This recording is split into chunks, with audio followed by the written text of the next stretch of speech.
Hello everyone. आज के इस सेशन में हम लोग क्लास 10th के मैथ का छठा चैप्टर जो त्रिभुज है उसमें महत्वपूर्ण प्रश्न को देखेंगे कि कौन कौन से प्रश्न एग्ज़ाम के व्यू से एग्ज़ाम के दृष्टि से महत्वपूर्ण होने वाला है। तो ऐसे प्रश्न का जो है चिन्हित आप लोग करते चलेंगे और ये मानिए कि जो भी प्रश्न अभी हम लोग बताने जा रहे हैं तो ये सभी प्रश्न एग्ज़ाम व्यू से बहुत ही अच्छे प्रश्न हैं, पूछने की प्रबल संभावनाएं हैं और निश्चित रूप से पूछता भी है। तो आप लोग क्या कर सकते हैं, एनसीईआरटी बुक आप लोग के पास होगा और पेन लेकर के बैठें और जो जो प्रश्न महत्वपूर्ण है ऐसे प्रश्नों को एक एक करके चिन्हित करते चलेंगे। तो हम लोग से अभी पेज संख्या सबसे पहले 135 पेज में चलिए। आप बुक में देखेंगे ये 131 पेज है, 135 पेज में चलना है। कितना? 135। ये 134 रहा। इसके बाद ये 135 पेज देखिए, ये 100 कितना है, 135 पेज है। और हम लोग जो है इसमें देखेंगे प्रश्नावली जो है ये 6.1 का सभी ऑब्जेक्टिव प्रश्न 1 नंबर का कि सभी वृत्त डैश होते हैं, सर्वांगसम या समरूप के बारे में पूछ रहा है, या सभी वर्ग डैश होते हैं, या सभी डैश त्रिभुज जो है समरूप होते हैं, सभी भुजाओं की समान संख्या वाले दो बहुभुज समरूप होते हैं यदि उसकी संगत कोण डैश हो, उसकी संगत भुजाएं डैश हो। ये सभी ऑब्जेक्टिव मतलब हूबहू इसी तरह से प्रश्न पूछे जाते हैं। आगे हम लोग चलें तो 137 पेज में, 137 पेज किधर है आप लोग उल्टेंगे। 137 देखिए, 137 पेज है। इसमें एक प्रमेय दिया हुआ, ये प्रमेय संख्या कितना है तो 6.1 कहता है यदि किसी त्रिभुज के एक भुजा के समांतर अन्य दो भुजाओं को भिन्न भिन्न बिंदु पर प्रतिच्छेद करने के लिए एक रेखा खींची जाए तो ये अन्य दो भुजाओं के एक ही अनुपात में विभाजित करती है। इसे हम लोग क्या कहते हैं, थेल्स प्रमेय भी कहते हैं। तो ये थेल्स प्रमेय MVVI प्रश्न है, एकदम 100% है, ये प्रश्न पूछता ही है, इसलिए ऐसे प्रश्न का एक अभ्यास निश्चित रूप से कर लें। तो ये जो है 6.1 पर में महत्वपूर्ण प्रश्न है। आगे बढ़ें तो हम लोग 139 पेज में अब चलेंगे। ये 139 रहा। तो 139 में प्रमेय संख्या 2 है, प्रमेय संख्या 6.2 यानी इस चैप्टर का दूसरा प्रमेय है 6.2। कहता है यदि एक रेखा किसी त्रिभुज के दो भुजाओं को एक ही अनुपात में विभाजित करे तो वह तीसरी भुजा के समांतर होती है। इसको हम लोग थेल्स का क्या कहते हैं, विलोम कहते हैं। क्या कहते हैं? तो ये थेल्स का विलोम है। थेल्स प्रमेय का क्या है, विलोम है। ये थेल्स प्रमेय का ये विलोम है। तो इस प्रमेय को हम लोग से मतलब कि अभ्यास कर लेंगे, नोट्स में देखेंगे किस तरह से बना हुआ, और एक विशेष अभ्यास कर लें एग्ज़ाम से पहले और इसको निरंतर अभ्यास करते रहे ताकि हम लोग इसको याद रख सकें, भूले नहीं। आगे देखिए तो 139 पेज के बाद 140 है, हम लोग सीधे 142 पेज में चलेंगे। देखिए हम जो भी प्रश्न अभी बताने जा रहे हैं यकीन मानिए कि ये सभी प्रश्न एग्ज़ाम व्यू से काफ़ी महत्वपूर्ण है और इन्हीं सबों में से कुछ प्रश्न एग्ज़ाम में पूछे जाएंगे और 100% है कि इसी में से रहेगा। तो चैप्टर बाय चैप्टर हम लोग से है कुछ प्रश्नों को चिन्हित करते गए हैं, तो आप इस प्रश्न का ध्यानपूर्वक देखेंगे। तो अभी हम लोग से है पेज संख्या आगे कितना में, तो पेज संख्या 142 में, इसमें क्वेश्चन नंबर 1 जो है प्रश्नावली 6.2, ये प्रश्न एग्जाम में पूछता है कि आकृति दिया हुआ है, इसमें इसका मान पूछ रहा है कि EC का मान क्या होगा, इसमें पूछ रहा है AD का मान क्या होगा। तो थेल्स प्रमेय के अनुसार चलेंगे तो ऐसे यहाँ पे ऐसे देख सकते हैं कितना है, तो 1.5 है यहाँ पे 1.5, यहाँ क्या है 3 है। तो 1.5 का दुगुना 3, तो 1 का दुगुना 2। आंसर ऑब्जेक्टिव में रहे तो सीधा 2 लगा सकते हैं, अनुपात समान होना चाहिए। और यहाँ देखते हैं कि 5.4 में 3 से भाग लगा तो 1.8 है, यानी 18 तिया 54, 3 गुना में 54 हुआ। तो यहाँ किसके 3 गुना 72 होगा, तो 24 तिया 72 यानी 2 दशमलव क्या होगा, 4 हो जाएगा। 2 दशमलव यहाँ पे क्या होगा, 2.4 हो जाएगा। आगे देखिए तो इसके बाद हम लोग प्रश्न चलेंगे 142 के बाद 143 पेज में। 100 ये रहा 143 पेज में क्वेश्चन नंबर कितना चलेंगे, 143 में क्वेश्चन नंबर 9 चलेंगे। तो क्वेश्चन नंबर 9 ये कई बार पूछा गया प्रश्न है, तो इस प्रश्न का अभ्यास कर लेंगे। इसके बाद 143 के बाद 153 पेज सीधे चलिए। आप लोग तेज़ी से पेज पलटेंगे और इस प्रश्न का चिन्हित करते चलेंगे। 153 पेज अभी कितना में है, 148 में है। 148 के बाद अभी पहुंच गए 150 और ये रहा 152। देखिए 153 में आ गए हैं, 153 पेज है यहाँ पे। और 153 का क्वेश्चन नंबर 2 और 3, क्वेश्चन नंबर कितना, 2 और 3, ये दोनों प्रश्न बार बार रिपीट होते हैं। ये प्रश्न जो है 2 नंबर और ये 3 नंबर, ये दोनों प्रश्न को आप नोट्स की सहायता से इसको जो है एक मतलब कि रिवीजन कर लेंगे कि कहाँ क्या कैसे बनेगा। इसके बाद हम लोग 153 के बाद पेज संख्या 155 चलते हैं।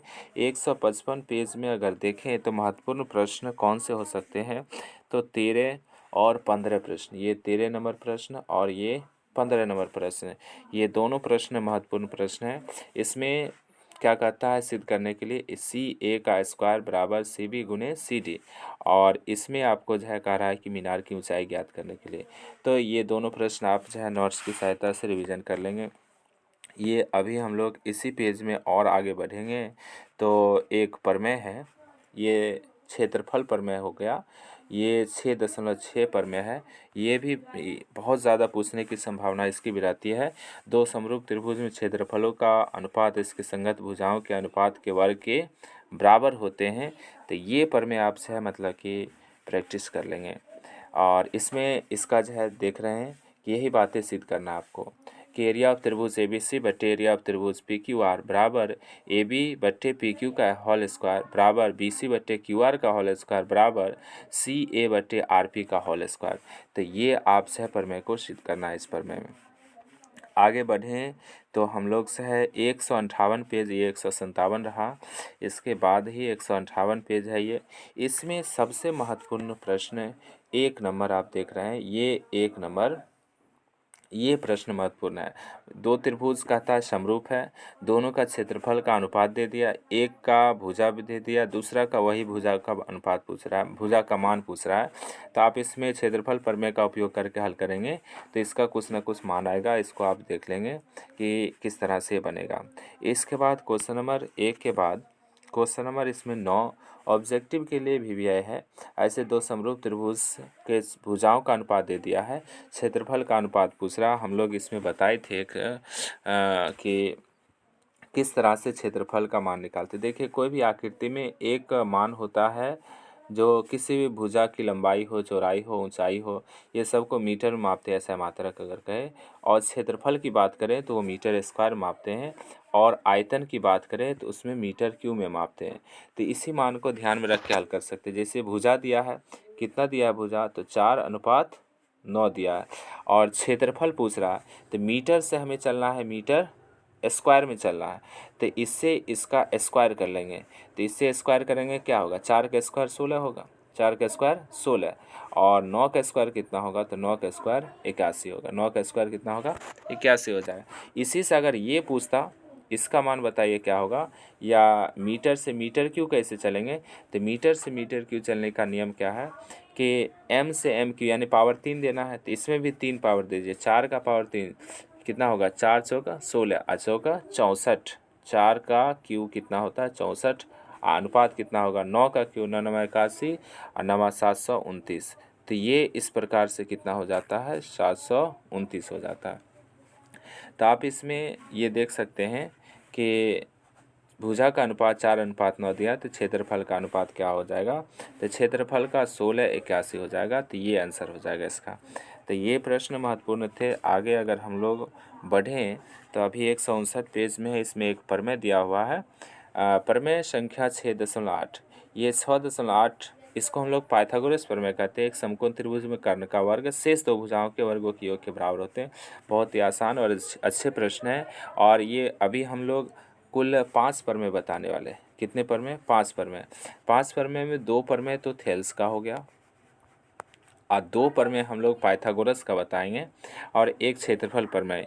ये 5 प्रमेय आप रट के जाइए, और 100% है कि एक प्रमेय इसमें से 1 से 2 प्रमेय इसी में से पूछेगा, कहीं से अलग से प्रमेय नहीं पूछता है। ये 5 नंबर के भी प्रश्न होते हैं और अच्छे प्रश्न हैं, आप इसे रट करके याद मतलब कि याद रख सकते हैं।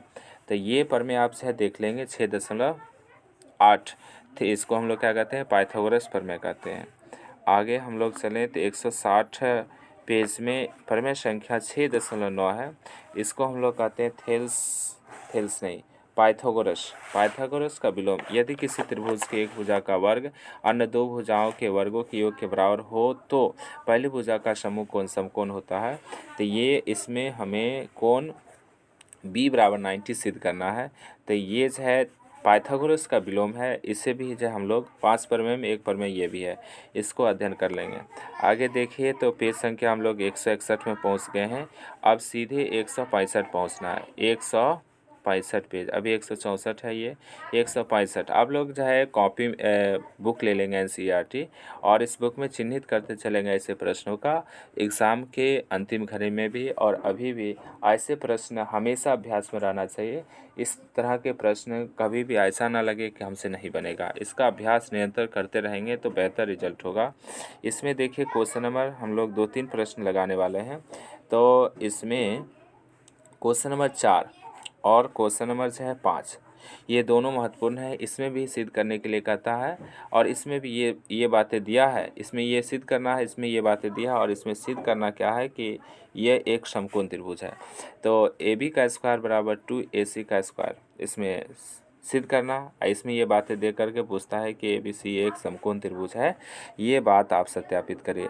इसके आगे चलें तो क्वेश्चन नंबर यहाँ पर से एक क्वेश्चन जो है 9 नंबर, ये भी महत्वपूर्ण प्रश्न है। इसमें सीढ़ी के निचले सिरे की दूरी पूछ रहा है दीवार पर।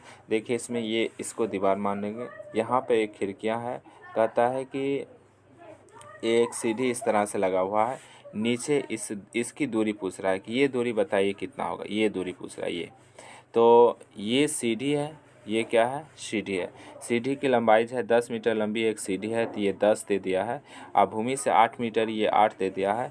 इसमें इसका मान पूछ रहा है, तो आप क्या कर सकते हैं, पाइथागोरस प्रमेय लगा करके इसका मान निकाल सकते हैं।